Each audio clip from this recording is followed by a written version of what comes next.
किसान साथियों, मैं रमन त्यागी आप सभी का अभिनंदन करता हूं रवि जॉन फार्म फ्रेंड में। साथियों, आज हम जानेंगे सोनाली ब्रीड की देसी मुर्गी पालन के बारे में और जानेंगे हमारे जैद भाई देसी मुर्गी पालन किस तरीके से कर रहे हैं। तो चलिए देखते हैं।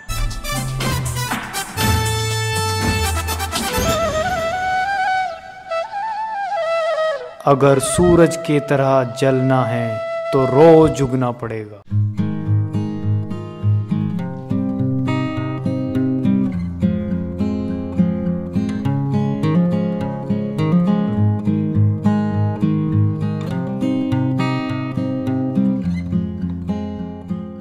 भाई जी, आपका स्वागत है हमारे रवि जॉन फार्म फ्रेंड में।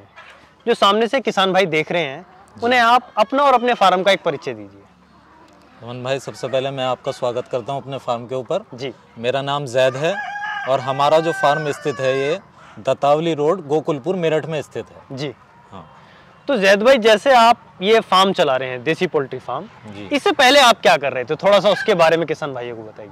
भाई जी, इससे पहले जो था मैं तकरीबन 5 से 7 साल दुबई रहकर आया हूँ। जी। उसके बाद आकर मैं यहाँ पर अपने फादर की शॉप पर बैठता था, कॉस्मेटिक्स का उनका बिजनेस है। जी। उसके बाद फिर बस मैं थोड़ा माइंड मेरा ये रहता था कि नहीं भाई, कुछ नया करना है, कुछ अलग करना है, फैमिली बिजनेस से अलग जाना है। तो मैंने यूट्यूब पर वीडियो वगैरह देखी है देसी पोल्ट्री की, बॉयलर की, तो मुझे ये काम समझ में आया, थोड़ा अच्छा सा लगा, एक चैलेंजिंग सा लगा। जी। तो मैंने अपना रुख इसकी तरफ कर लिया। जी। अब हमारा जो ये फार्म है ये ZS देसी पोल्ट्री के नाम से है, जो नाम से ही बताता है कि हमने देसी मुर्गी का काम स्टार्ट किया है। जी। जी। तो जैसे आपने YouTube पे बहुत सर्च किया, उसके बाद में ये फार्म यहाँ पे खोला, जी। तो जैसा YouTube पे लोग दिखाते हैं, बताते हैं, क्या वैसा आपका एक्सपीरियंस रहा या कुछ उससे हटके रहा? देखिए, एक्सपीरियंस तो हर आदमी का अलग रहता है, क्योंकि हर आदमी का नज़रिया अलग रहता है। जी। कोई आदमी शौक के तौर पे करता है, कोई कारोबार के तौर पे करता है। तो मुझे इसका शौक भी है और मुझे कारोबार भी करना था, तो मेरे लिए तो इसका एक्सपीरियंस बहुत अच्छा रहा। जो लोग YouTube पे बताते हैं उससे बहुत प्रेरणा मिली, उससे सीखने को भी बहुत मिला। जी। और मैंने उन लोगों को फॉलो भी किया, तो मुझे इस काम के करने में आसानी भी हुई। तो जैसे अभी देसी पोल्ट्री फार्म आप चला रहे हैं, तो इसमें जो आपने ब्रीड रखी हुई है वो कौन सी ब्रीड है? भाई, ब्रीड की जो बात आपने कही है, बहुत बढ़िया आपने सवाल पूछा। मैंने तकरीबन 6 महीने इस पर सर्च करा। जी। कि भाई हम देसी में भी बहुत सारी ब्रीड आती है, RIR है, वनराजा है, क्रॉयलर है, FFG है, 4FG है, सोनाली है। तो मैंने जो ब्रीड्स चुनी, ये सोनाली ब्रीड है हमारे पास अमन भाई। तो जैसे आपने सोनाली ब्रीड चुनी, तो मतलब उसका क्या कारण रहा कि इसी ब्रीड पे आप काम करें? जैसा कि मैं ज्यादातर फार्म देखता हूँ वो RIR पे होते हैं या FFG पे ज्यादातर जो फार्म होते हैं, तो सोनाली ही क्यों आपने चुना? सोनाली चुनने का मेरा जो उद्देश्य था वो ये था रमन भाई कि ये जो सोनाली मुर्गी है जी, ये कम दाना खाती है, जल्दी बड़ी हो जाती है और अंडा भी ज़्यादा देती है। अच्छा। ये 100 से 125 ग्राम दाना खाती है। जी। 260 से 280 अंडा देती है सालाना। जी। और मीट पर्पस के लिए भी ये बेस्ट नस्ल है। अच्छा। तो जैद भाई, जैसे हम बात करें इसके अंडे देने के प्रोडक्शन की, जी, तो ये लगभग कितने महीने में तैयार हो जाती है जो हमें अंडा देना शुरू कर देगी? जी, ये तकरीबन 4 से 5 महीने के बीच में अंडा देना शुरू कर देती है। बहुत सी मुर्गी 4 महीने की देती है, बहुत सी 4.5 की, और 5 महीने तक आते आते सारी मुर्गियां अंडों पर आ जाती हैं। अच्छा जी। और फार्म में आपके में कितनी मुर्गियां हैं? हमारे यहाँ 900 मुर्गियां और 200 मुर्गे हैं। अच्छा। और जैसे कि आप ये सब चीजें कर रहे हैं, जी, तो मार्केटिंग की अगर हम बात करें तो वो कैसा आपका एक्सपीरियंस है? भाई, आपको अंडे देने में या पहुंचाना पड़ता है कहीं, या कैसे आप करते हैं इसको? देखिए, अभी जो मार्केटिंग की बात करें तो इस टाइम सर्दियों का सीजन है, इस टाइम अंडे की डिमांड बहुत ज़्यादा रहती है। जी। तो लोग बाग यहीं से, हमारा अंडा इतना बिक जाता है, हमसे यहीं पे पूरा नहीं हो पाता। तो अभी तो हमें मार्केटिंग में कोई दिक्कत नहीं है। जी। आगे जाकर जैसे भी होगा तो हम अपना चूजा निकाल कर बेचेंगे। जी। तो अभी कितने अंडे आपको लगभग मतलब प्रोडक्शन हो रही है आपको इससे? अभी हमारे यहाँ पर 350 से 400 अंडा डेली का मिल रहा है। जी, ठीक है। और आपका जैसे आपने ये फार्म सेटअप किया हुआ है जी, तो आपने कितनी जगह इसके लिए चयनित करी गई है जिसमें आपने कर रखा है? रमन भाई, जगह हमारी 3 से 3.25 बीघे के आसपास है ये। जी। और इसमें हमने क्या किया हुआ है कि हमने फ्री रेंज का भी इंतजाम किया हुआ है इनका, और हमारा फार्म भी इसी जगह में है। ठीक है। आधे में हमारा फार्म है और आधे में हमारा फ्री रेंज का सेटअप है। जी। तो खर्चा लगभग कितना आ गया? खर्चा इसमें हमारा तकरीबन 7 से 8 लाख रुपए का खर्चा हमारा इसमें आ गया। अच्छा जी। और जैसे हम अगर इसके चूजे की बात करें जी, तो इसका चूजा एक दिन का कितने रुपए का मिल जाता है? हम देखिए किसान भाइयों के लिए हमने एक ये सोच के रखा है, हम ये काम कर रहे हैं जी कि भाई एक दिन का चूज़ा ना दे के हम किसान भाइयों को 3 दिन का चूज़ा देते हैं। किसान भाई कहीं से भी खरीदते हैं, एक दिन का चूज़ा खरीदते हैं, बहुत सा वैक्सीन हुआ रहता है, बहुत सा नहीं रहता। हम वैक्सीन करके चूज़े को 3 दिन पोस कर और उसके बाद किसान भाई को देते हैं, तो उससे अच्छा। उसका ब्रूडिंग पीरियड कम हो जाता है। ठीक है। और मोर्टिलिटी की अगर बात करें?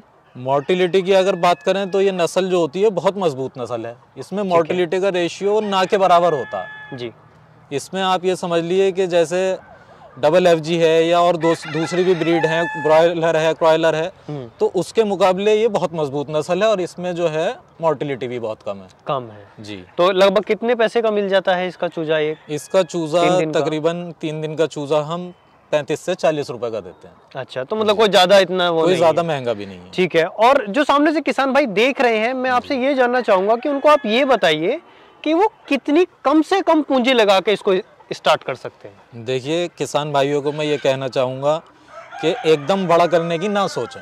जी सबसे पहले क्या करें कि 100, 50, 200, 250 जितनी उसके पास गुंजाइश हो उतनी मुर्गियाँ, उतने चूज़े लाकर घर की छत पर या अपने कहीं खुले एरिया में या किसी कमरे में पालकर उससे थोड़ा एक्सपीरियंस ले। उससे किसान भाइयों को क्या होगा कि उनको इस काम की हकीकत का भी पता चल जाएगा और उन्हें एक्सपीरियंस भी मिल जाएगा। जी। तो जैसे कि हम बात करें, कभी कभी क्या होता है जैद भाई, पता नहीं आपने एक्सपीरियंस किया या नहीं किया, जी जी मुर्गी को जैसे हम पालते हैं देसी मुर्गी, जी तो जब वो लगभग 1 से 1.5 महीने की हो जाती है, ऐसा होता है कि शुरू में मोर्टिलिटी नहीं होती, जी जी जी बहुत रेयर होती है, नहीं, 1-2% सही बात है आपकी, जी। की। लेकिन मैंने देखा है कि 1.5 महीने की जब या 2 महीने के आसपास होती है, तो उस टाइम पे जाके कुछ मोर्टिलिटी ज्यादा होने लगती है। ऐसा मैंने डबल FG में देखा है, खुद देखिए, एक्सपीरियंस भी किया है मैंने। आपकी बात बिल्कुल सही तो है। इसमें कैसा आपका ये एक्सपीरियंस? क्या होता है कि शुरू में किसान भाई क्या करते हैं, जो भी नया फार्मर होता है उसे पता रहता है भाई ब्रूडिंग पीरियड है, बस मुझे इसमें इनको कवर करना है, उसके बाद इनकी कोई वो नहीं। लेकिन नहीं, मुर्गी को आपको रोज इसी तरह से देखना है, उसका डे बाय डे क्या उसमें प्रोग्रेस हो रही है, कितना उसका वजन हो रहा है, कोई मुर्गी मेरी बीमार तो नहीं है। अगर कोई मुर्गी बीमार है तो उसे अलग करें। किसान भाई क्या करते हैं कि बीमार है, चलो भाई सही हो जाएगी यहीं पर ही, इसमें ही दवाई चला दी, ऐसा ना करें। उन 2, 4, 5 मुर्गियों को अलग करें जिससे हमारी बाकी की मुर्गियां बची रहें। उस मुर्गी को अलग करके उसका ट्रीटमेंट करें, फिर वापस उसको उसमें डाल दें। जी किसान भाई ये गलती करते हैं, हमने भी ये गलती करी कि हमने ध्यान नहीं दिया, तो हमारे साथ भी ऐसा हुआ है। अच्छा। ऐसा ही नहीं कि अच्छा ही अच्छा होता है, बुरा भी होता है, तो हमारे साथ भी हुआ। इसी वजह से मैं ये बात बता रहा हूँ कि किसान भाई इस बात का, खास तौर से नए फार्मर इस बात का ध्यान रखें कि अगर कोई मुर्गी बीमार होती है तो उसको ध्यान से उसको अलग करें, उसको दवाई दारू करें, फिर उसको उसमें डालें, तो मुर्गी बीमारी जो है फार्म में नहीं फैलती। और रही बात इस नस्ल की, तो इस नस्ल में औरों के मुकाबले बहुत मजबूत नस्ल है ये, इसमें बीमारी इतनी आसानी से आती नहीं है। तो जैसे आप लेके आए थे चूजा, और उसके बाद में आपने कोई वैक्सीन वगैरह की अपने यहाँ पे या नहीं? हाँ, हमने इनमें वैक्सीन की थी, लसोटा की वैक्सीन हमने इनमें करी थी जी। और हमने इसमें एक कीड़ों की दवाई भी आती है एल्बोमार, वो भी हम इसमें 1 महीने में एक बार देते हैं। लसोटा हम डीवॉर्मिंग करते हैं। लसोटा हम 1.5 महीने में एक बार चलाते हैं।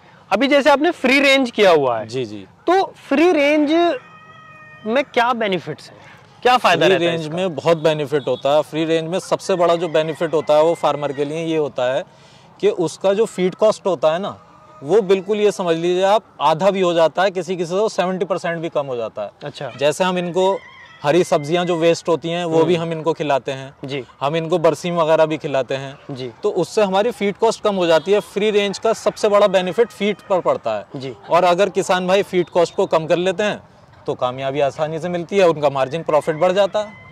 तो जैद भाई, जैसे आप दुबई से वापस आए, यहाँ पे आके अपने पिताजी का आपने बिजनेस संभाला और उसके बाद भी आपके मन में लगा रहा कि मैं कुछ अलग, कुछ हटके करूं, तो अभी जैसे आपका ये फार्म चल रहा है, बहुत अच्छा बढ़िया चल रहा है और हम दुआ करें कि ऐसे ही और आगे आप तरक्की करें, तो अब कैसा फील हो रहा है आपको?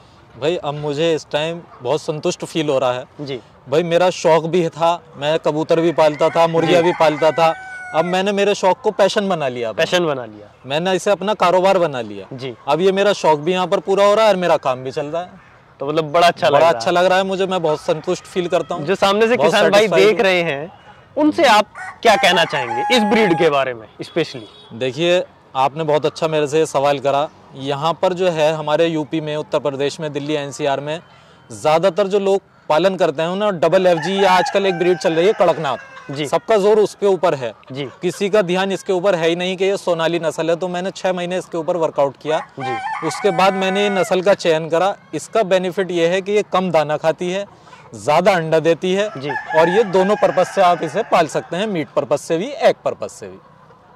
तो जैद भाई आपने बहुत ही अच्छी जानकारी दी हमारे किसान भाइयों को, उसके लिए आपका बहुत बहुत धन्यवाद। आपका भी बहुत बहुत धन्यवाद हमारे फार्म पर आने के लिए। और साथियों, अगर ये वीडियो आपको पसंद आई हो तो वीडियो को लाइक करें, शेयर करें, चैनल को सब्सक्राइब करें और घंटी के बटन को जरूर दबाएं। ये वीडियो देखने के लिए आप सभी का बहुत बहुत धन्यवाद। मैं रमन त्यागी, रवि जॉन फार्म फ्रेंड से।